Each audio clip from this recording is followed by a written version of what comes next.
Perfection's the enemy of progress. That's how I progress. heard it. Okay.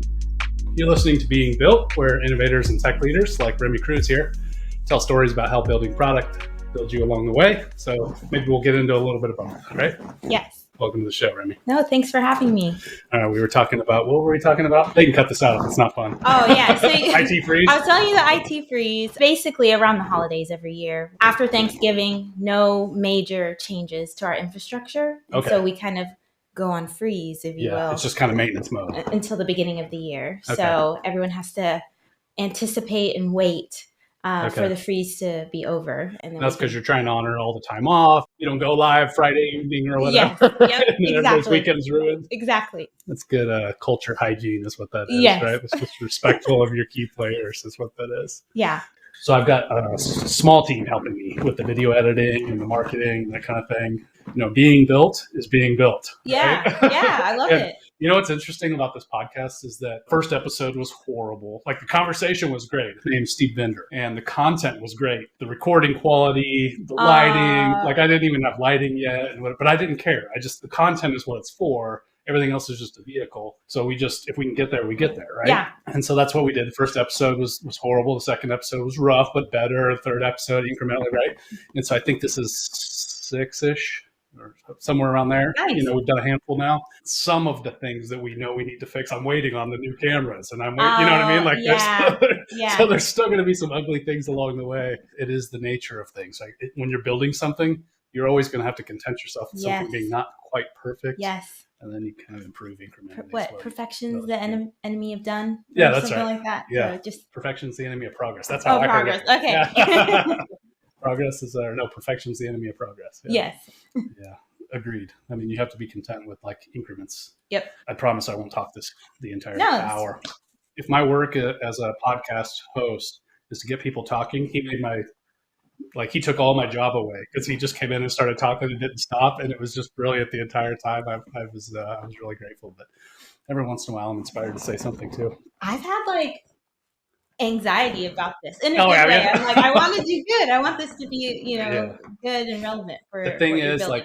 when you talk shop for an hour, there's 40 minutes of good content in there. Yeah. You know what I mean? You stammer, you hesitate, whatever else. It doesn't matter. At the end of the day, it's as good as the conversations you and I have had in the hallways at the conference or whatever else. It's going to be that good, right? And we got editors for that. Yeah. They'll make us look good. So can I tell you the story I had with Remie Cruz? Yes. I should introduce you by title, right? You're the director. I don't know what the... Yeah, my name is Remie Cruz. Uh-huh. I am the director of innovation and automation at Wright-Patt Credit Union. Okay, cool. Innovation and automation. Yeah, that's a lot of fun stuff. Yeah. Okay, so I got a little home equity line that I was going to use for some investment stuff. The process at your credit union was so smooth. I was so impressed at how easy it was. It helps when the qualifications are all good and everything else, and they were, so that was easy. But also, just like the team, I used some kind of confidential email portal. Oh, okay, that was really seamless. I've used those before in a healthcare context. That one was tight. It was easy to use. Good. I met with a buddy of yours named Brian. He knew your name when I mentioned you. He works at a branch here in Centerville. Okay. But it was a great experience. I was going to compliment you on that. 'Cause I don't know if you had anything to do with it, but your colleagues are doing good work. Yeah, no. First, thank you for your membership. Yeah. Our credit union. No, seriously. But our team does have a role in that. We definitely take a look at some of our business processes, and we work with the business teams to enhance them. But I can't take all of that credit. There's a lot of teams behind the scenes that are making those processes seamless every day. So, yeah. In any organization of that size, there's more than one person in every good thing that happens, right? Oh, yes. Yep. So tell me a little bit, what are you building? Innovation and automation, we are like a strategic R&D type team. So our primary goal is to really ensure that the credit union is not only equipped to serve our members the best today, but also 10 years from now, 20 years from now. Okay. We started in 1932, so we want to be around in 2032 and beyond. So we're doing a lot of research around products, services, automating processes with RPA. We are doing member journey mapping to map the customer member experience end to end, like yourself doing the home equity. application. Right. So Tell me a little bit about the journey mapping, like the personas you use, and like what did you discover something in that process that surprised you about how your customers use the technology you guys avail to them? And so what we wanted to do, our CEO has a term. He says, kind of turn the microphone around to the member so we can kind of hear the member's voice. And a lot of times when you are working on a business team, you can kind of get caught up in how you think the process is going to go based on whatever bias or experience that you have. So we really wanted to put ourselves in the member's shoes around these processes. And we started to build imaginary personas. We gave them names, we gave them different attributes, and then how is this particular member going to go through opening an account at the credit union, applying for a home equity line of credit. And so we built the process and had a lot of fun with the different teams. But I would say one of the biggest things that we identified are friction points in those processes. So we, from the finance side or the credit union side, we may put a stopgap in place because we want to do additional verification or get a little more information from a member. But that actually could slow down the process, create friction for the member, potentially confusion at times. So there were definite aha moments, or what we call moments of truth, where we identified that even though it's a beneficial or perceived beneficial process to us, we may be creating friction points for our members. Yeah. I think I told you I went through something similar. Yeah. When I was running a real estate investment firm, we mapped Ivan the investor's journey, right? And we realized that we had built a process that was very efficient for our team. Yes. Very messy for our customers. Yeah. It's easy to do, right? Yes. I think that's an easy default kind of behavior that people fall into as they kind of find the quickest route to a thing, right? Yep. That's really astute to occasionally and repeatedly on an ongoing fashion, whatever that interval is, reassess what the experience of that user, customer, whatever stakeholder is, right? Yes. Then what do you, so what? Now you know some stuff, right? So, okay, you did a journey map, now what, right? We're good here, we're bad there, now what? Now what do you do with it? So from those journey mapping sessions, after we identify friction points, areas to improve, we even identify things we're doing really well. Like, let's highlight these areas where the experience is high, and let's keep these going. That's good marketing content, right? Yes, good marketing content. And so we have recommendations that come out of those sessions, whether it's quick wins, where we can tweak a piece of the process, maybe add something into the process, like a checklist or something just very simple and easy. Or we may come out of there with enterprise recommendations, such as we need to totally overhaul this system. So those are the outputs that we're looking to gain from the member journey map. And that kind of flows into our innovation backlog, if you will, of projects and initiatives that we want to do. Now, I know you serve the public at large, so you probably have to be careful about what vulnerabilities, weaknesses, whatever, but, part of the appeal of doing innovation automation is that it's real. You identify gaps, right? So we forgive you. Yes. The public at large, we forgive you. Well, thank you. If things aren't perfect, you're not, running the Starship Enterprise 3,000 years in the future or whatever, right? No. What problems have you uncovered that you guys are working on? You've identified things that are great. You've identified things that need to be improved. Give me an example of like something that's been broken or insufficient that you've had to fix. Or your team, obviously. I know you're not a one-man show. No, absolutely not. No. So some of the things that we've identified are need for additional tools for our team because we're doing a lot of manual work, manual follow-up. So an example on the home equity process, all of our disclosures are being sent out manually.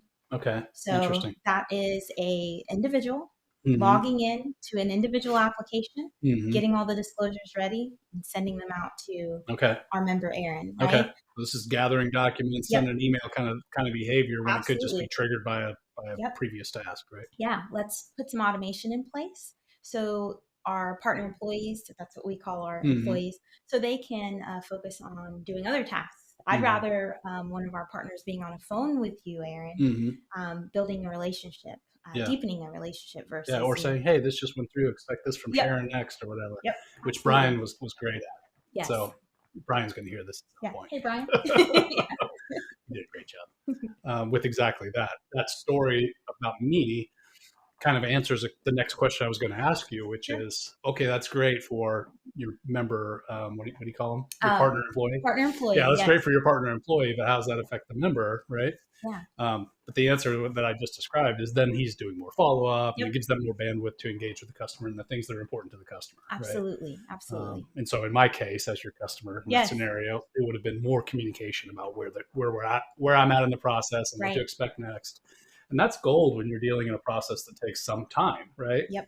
And there's big gaps of nothing in between, whatever else, right? You go to get a mortgage, it takes a month to close or something, right? You're waiting on the appraisal. What if you could log in and have kind of like the Domino's pizza tracker and you can kind of see where you are in that process? The Domino's pizza tracker. Yes. You know what's crazy is that like Domino's realizes that in the 30, 40 minutes they're waiting on a pizza, that people begin to doubt whether or not it's happening. Yes. Right. And so we always do. Anytime a service provider has to go quiet and do the work. I experience this as doing executive search or recruiting. Yeah. So it might take a couple of weeks to find a candidate that wants to talk to that employer. Right. Yeah. So if I say nothing to that employer for 2 weeks, they just assume there's nobody. Yeah. If nothing's happening. Right? Yes. And meanwhile, we've had hundreds of conversations. Right. So that kind of communication or follow up during those quiet times of just getting things done that take time are so critical. And if it's important enough for pizza, right? Like a home equity loan that impacts somebody's quality of life or something. Yeah, that's really cool. Something that I've seen is usually anytime there's escalation, friction, an issue, it usually ties back to some type of lack of communication. Just what I've seen in my experience working at the credit union. So what do you mean by that? Assumptions. Maybe let's go back to the home equity application. If I haven't heard from you, I'm the member, I may be assuming that everything is good. Okay. I may need something from you, or there may be an appraiser trying to get in contact with you. And if we're not seamless in that communication to you, or we're not communicating to you in the fashion that you prefer, that's going to further delay getting this home equity taken care of for you. So something that we're really focused on this year at the credit union is improving means of communication for our members. Okay. Like what? We don't offer text messaging today. Shame on you. I know. Tisk. But we do get a lot of requests from members. Do you? Okay. For that? Like give me text updates? Two-way texting. I don't have my ID on me, or can I just text this to you? I have this document in my email. Can I just send it this way? Oh, true. So just being flexible today, it's really email, phone, or come in. Yeah. So just making sure we have other channels. Yeah. What kind of problems does that introduce for you? Obviously, it's not super easy, or you would have done it this week, right? Yes. So we are a financial institution, highly regulated. So there's a lot of regulations in regards to communications that are outside of marketing communications. Okay. So we would that would be something we'll need to work through with our compliance team to make sure. Yeah. So compliance is a big hiccup. Absolutely. What data is exposed? How hard is it to compromise? Consent. Yeah. Did we get the consent from the member to engage with them, to reach out to them using their personal information? Yeah. So. Yeah. And I could see I think I alluded to before we started recording, kind of the private email system that you use for confidential information, that kind of thing. That was handy, really easy to kind of get into, and it integrated well with my phone, and it was all fun and simple. Nice. It felt intuitive. Like I'd used it before. Right. I can imagine access or an invite into that portal coming through a text very easily. Right. So no sensitive recruit, just, hey, you got a message, just like a text notification and a link.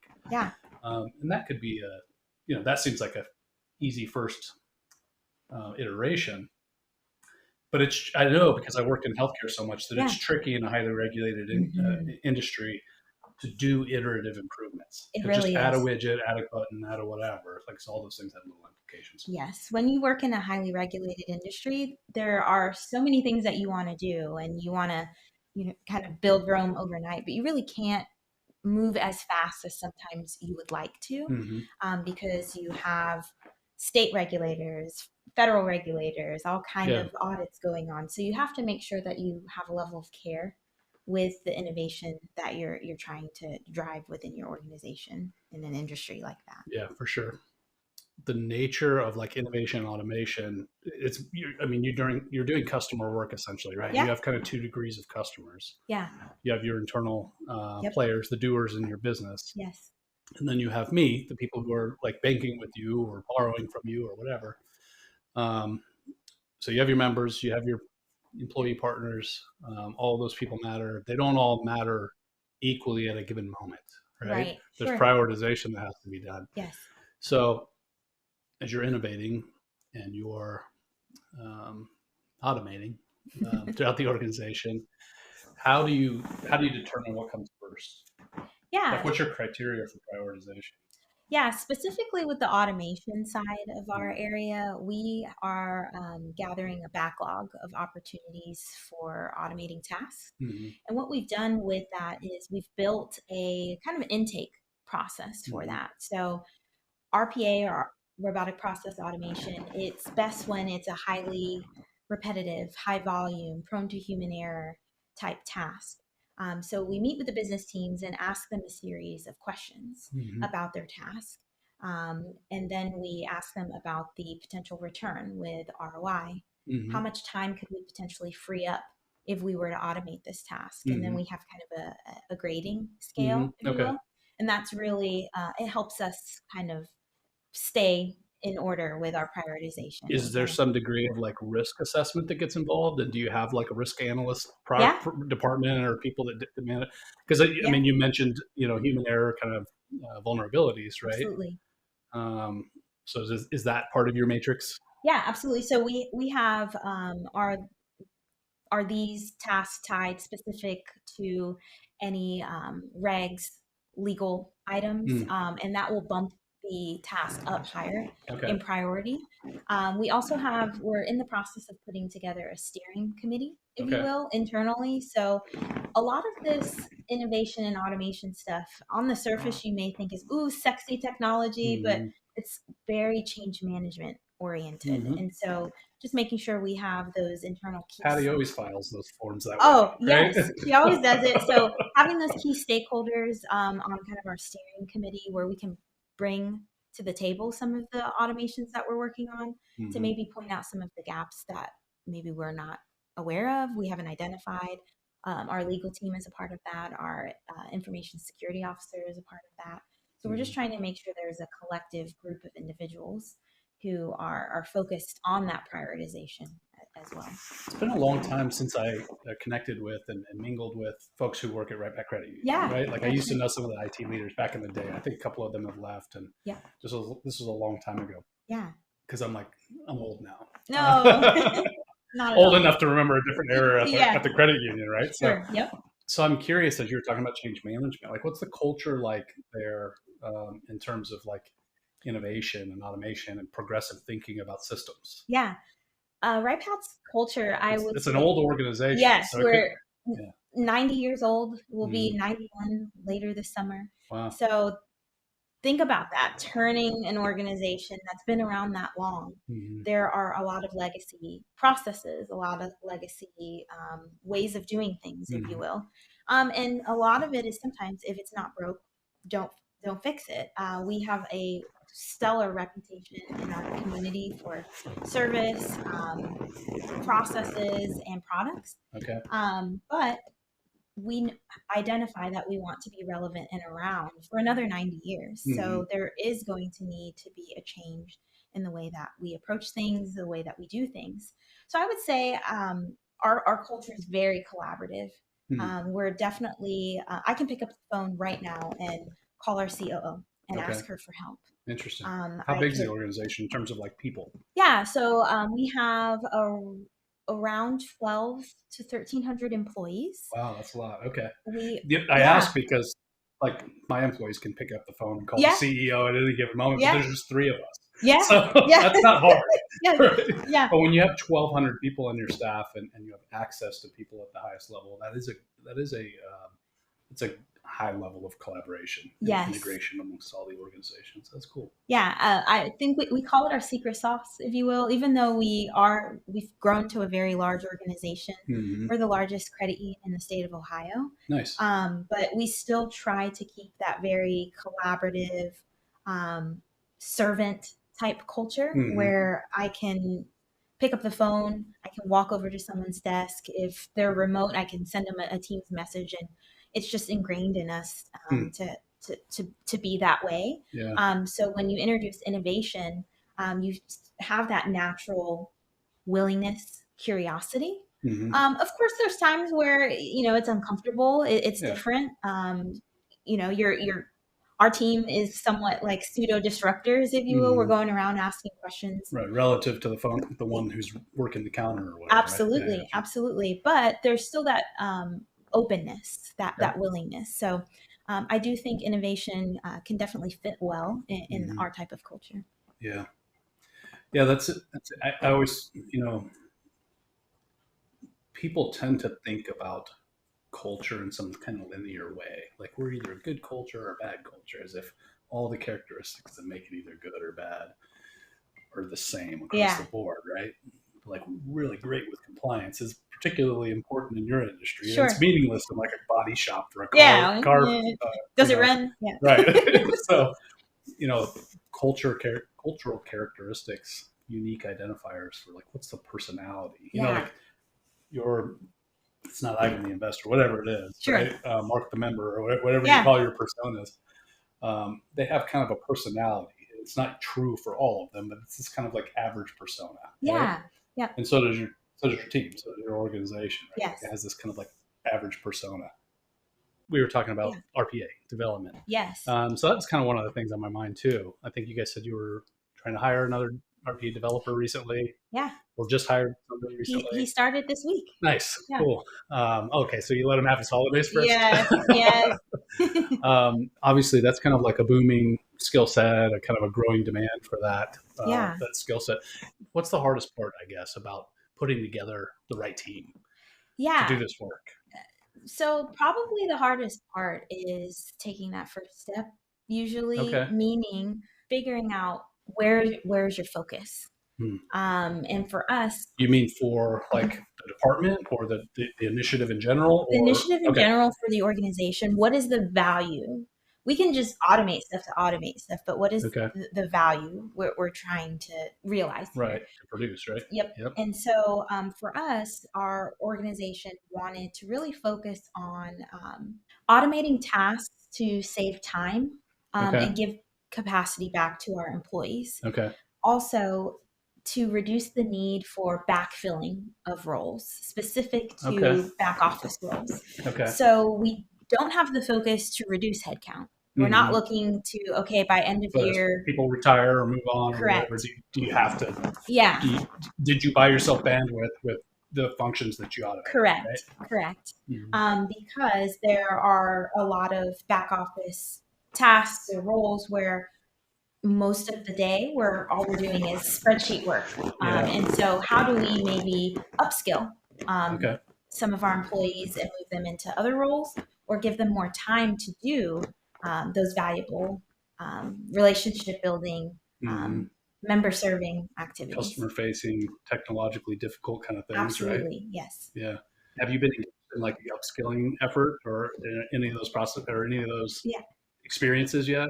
Like hiring somebody from one space into another or whatever? Is that so we haven't realized that yet in regards to you're not pulling somebody out of the bank locally and then putting them into software development or anything like that? Well, so funny story, when we had this idea to just go down this RPA journey, everyone on my team, none of us are developers by trade. Sure. Yeah. So I have two really smart analysts on my team. You met them at the Technology First Conference. They are both very sharp. Yeah, very sharp. And they actually, we just dove in feet first. And we started doing what's called citizen developer training. So RPA is a very low code type platform. Is it? Okay.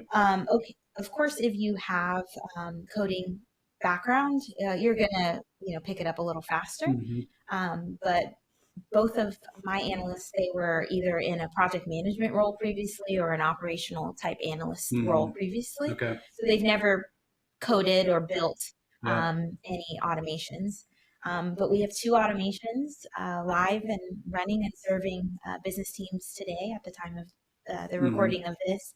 And those analysts, based on their training, they built, I would say, about 80-85% of the automation. That's good. Okay, we did have a little help that came in while we were waiting for our developer to start. But okay, cool. Yeah, so pretty proud of them. You didn't turn the branch janitor into a senior level architect or anything, right? Sure. You didn't skip that many technological skill sets, but you did take an analyst and make them a kind of a lighter weight developer, which is good. That's really good. That's impressive. Yep. It's nice when you can wear a few hats. I always have that debate with folks, mostly online, I guess. It's a kind of a popular grumble on LinkedIn or wherever else people like to chat about their discontentedness about work. Like, oh, that's 10 people's jobs. Oh, yeah.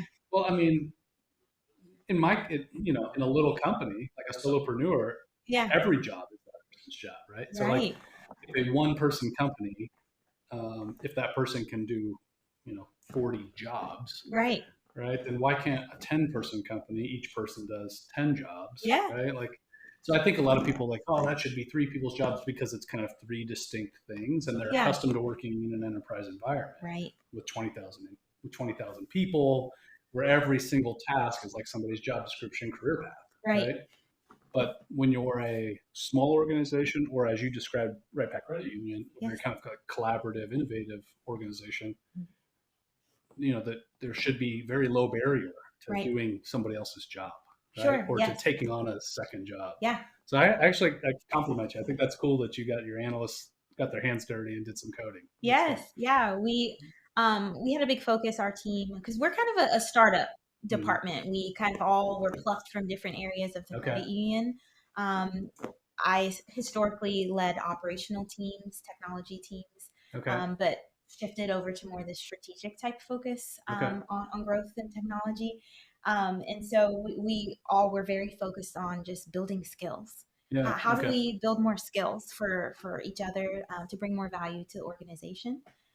So this year, 2023, we're focused on UX skills.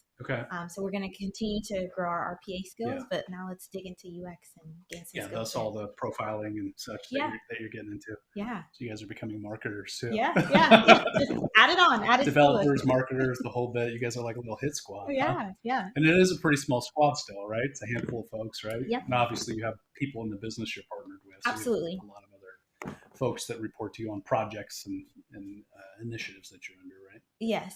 We look at ourselves somewhat like a liaison between like the technology stack and the business teams. So we work very closely with our IT team as well.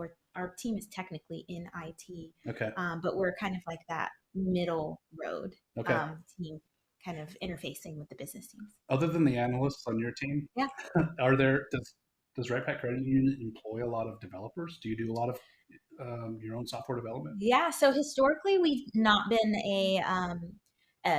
I would say our IT department as a whole is maybe about 75. Add some contractors in, we're close to 80. But we've not really ever been a development shop organization. We've definitely used third-party resources, outsourced a lot of our work, but we're starting to dip our toe into a little more of the development, specifically with RPA. We do have a web development team, very small. We are looking this year to expand API development. So we're starting to add it on. That's an important endeavor for every organization. Yes. Really, especially if you're accustomed to using other people's tools. Yes. Right? You need to be particularly adept at how do I integrate them with what we have and access services and such. So that's really cool. What do you see as you mentioned earlier change management. And then you also mentioned understanding prioritization and customer needs. Given the kind of, how long have you been doing this work? You said you came out of IT, right? So I've been at the credit union. It'll be 14 years. Oh, dang. Okay, this year. A long time. Yeah, I started I was a teller in our contact center and kind of moved my way up. Why didn't you tell that story when we were talking about upskilling? Yeah, let me tell the story. Yeah. I mean, look at you. I didn't realize you started as a teller. That's cool. Was a teller, worked in our branches or member centers. Okay. And then you got into tech somehow? So before I was in the credit union world, I was in tech. I worked at Sprint. I did tech support. So I've always been kind of a tinkerer type person. And so when I started at the credit union, I wanted to kind of get back. And so through my various journey and roles at the credit union, that's when I started to lead our online and mobile banking team, our ATM and PTM team. So I had kind of the hardware and software operational side. And then I was kind of had the opportunity to move into the strategic into what you're doing now. Yeah, okay. Absolutely. And you've been doing this now for how long? In August it'll be 3 years, which is kind of crazy. That's what I needed. Pandemic, like I'm like, what year yeah, is it? Look at you, lucky timing, right? Yes. Everything's weird. Yeah. So what's been the most difficult part of it? For you personally, leading this stuff. I know understanding customer needs is difficult. That's kind of the job. So you expect that work to be challenging. And you did say that the change management was a little bit of a surprise. It's not as much about solving tech problems. It's a lot about adoption, that kind of thing. But what's been difficult for you? You've had hard days. You've had stressful days. Right? Absolutely. So at the end of those worst days, you're like, you're like, this place. No. Like, what is it? What is it that's been hard about it? Innovating is hard. Strategy is hard. Especially when you're trying to change something in an organization that's very operationally focused, very service oriented, meaning that we've been doing this way for decades and it's working and we are organically successful. So why do we need to change? And so when you're kind of that person coming in like, this is great, but let's try something else. That's just naturally hard because you're going to get a little more resistance because that sounds good, but it's not really a problem right now. And I think legacy thinking, legacy processes, that's probably one of the biggest detriments to strategic change because a lot of people naturally don't want to change until you have to, until something's broken. So there's a problem. I wonder how many Wright-Patt Credit Union team members, member partners, is that what you call them? Yeah. Have partners. Have accounts with competitor banks or credit unions, or service providers, financial institutions. Yeah. And the reason that I asked that is because, if you've got an old organization with some longstanding employees, you've grown more recently, I think, right? You haven't always been 1,200 people. Yeah. But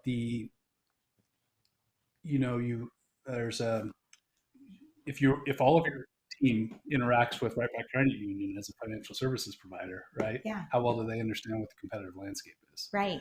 And so I'm curious, like, what you do to avail yourself to that, because that, absolutely, when it works, it's fine. Is kind of an attitude or kind of an answer you get from somebody who doesn't realize what you're missing. Yes. Right? No, I love that. So that is an initiative that we have or something that we're really focused on. Our CEO, he has kind of tasked us with raising our internal organization's digital IQ is what we kind of called it because of how great it is to work at the credit union. We do have very long-standing employees. And sometimes you may not know what's going on outside of the Wright-Patt bubble. So something that our team does, it's pretty funny, but we make monthly content on relevant topics, processes, trends that are happening in other financial institutions, in the finance space, in the fintech space.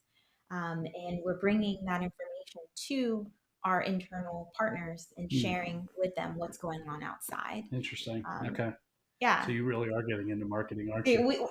Essentially what you're talking about is you are selling the cool stuff that the tech industry is doing in other spaces. I mean, you're selling Domino's pizza updates to the tellers and to the finance people in the back office and whatever else. You're selling these cool innovations internally so that you can get adoption. Another thing I would suggest is that it's also about wanting the business folks to want more. Yes. Right? Yes. So you're trying to provoke demand internally for more innovation, more more change. Like, let's upgrade the way that we interact and provide services. So that's interesting. I like how kind of in front of it that is. The idea of like intentionally creating content about cool stuff that's being built or innovated outside, so that your business unit. Am I exaggerating that? Is that what you're doing? No, that's literally what we're doing. I'll have to. You're marketing cool tech ideas to your internal business. I'll have to show you some of these videos to create demand for innovation. Yeah, absolutely. Okay. And so we are trying to create internal excitement about those type of things to start dialogue. And then that gives us kind of that open door. Now I can meet with you as my business partner.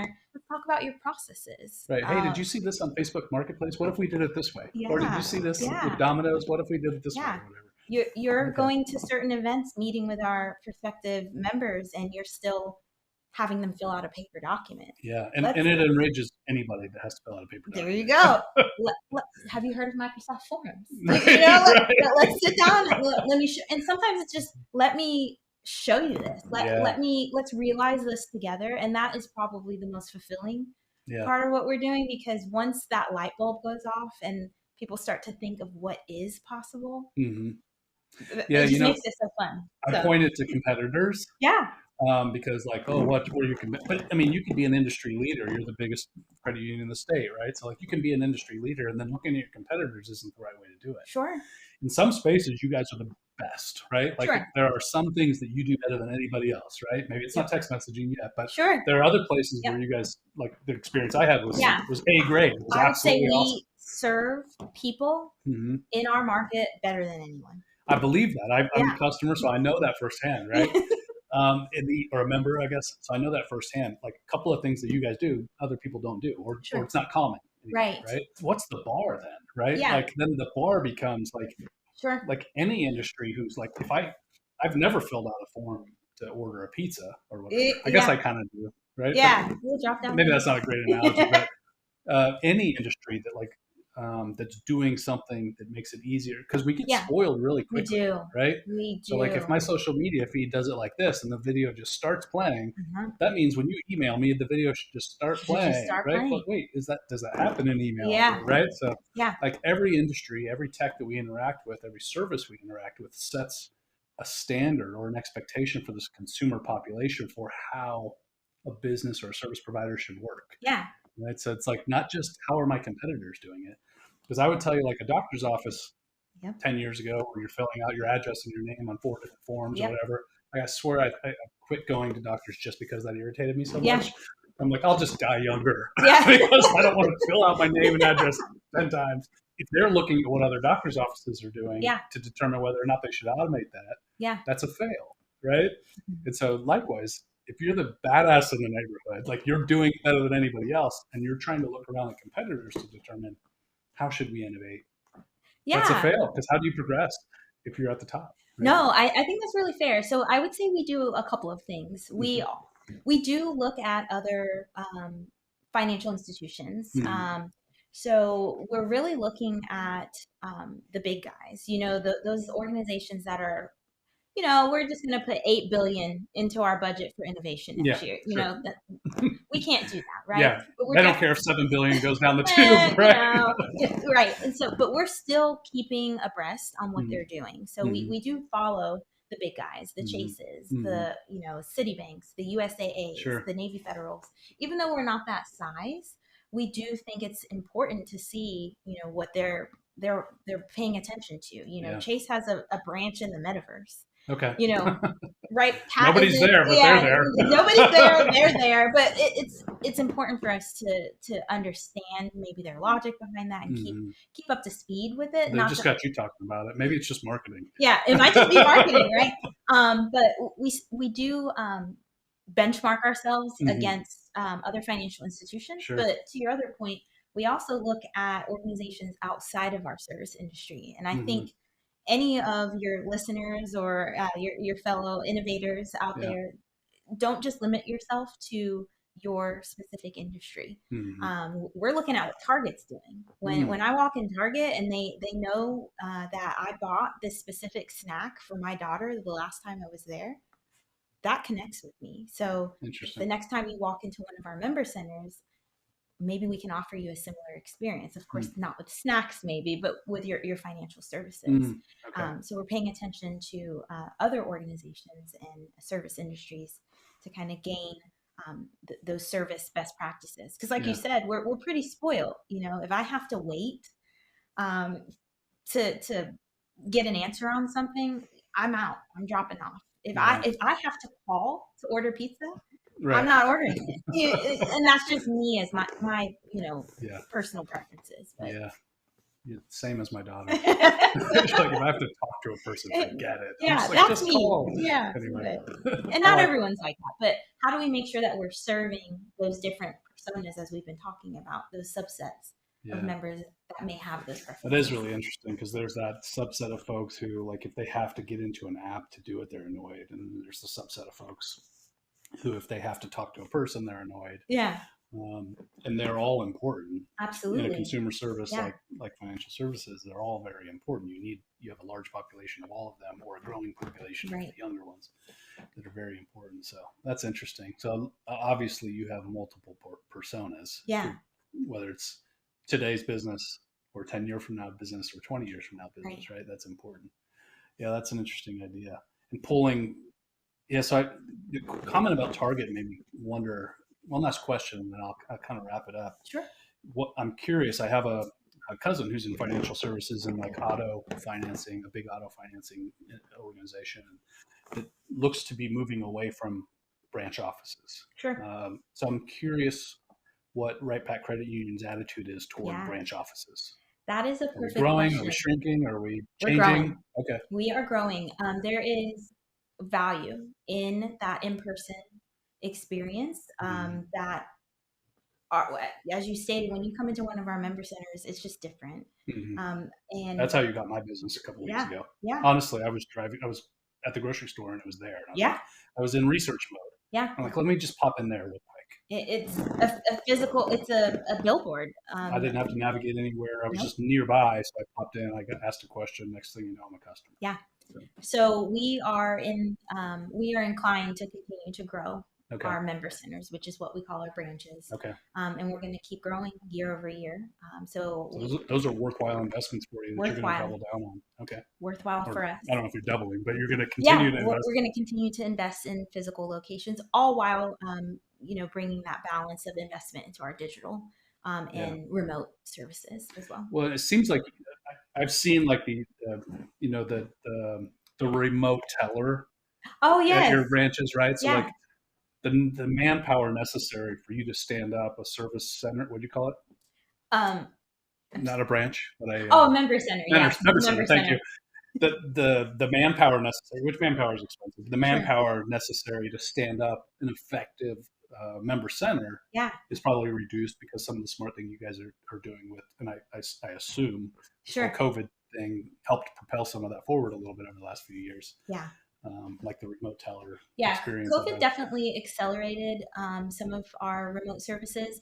We actually were one of the first organizations in the country to have that PTM remote video teller type experience. So we were utilizing that technology prior, but it definitely was a value to us during the pandemic. Honestly, it's rad. I think you guys have done it better than any other financial branch I've dealt with.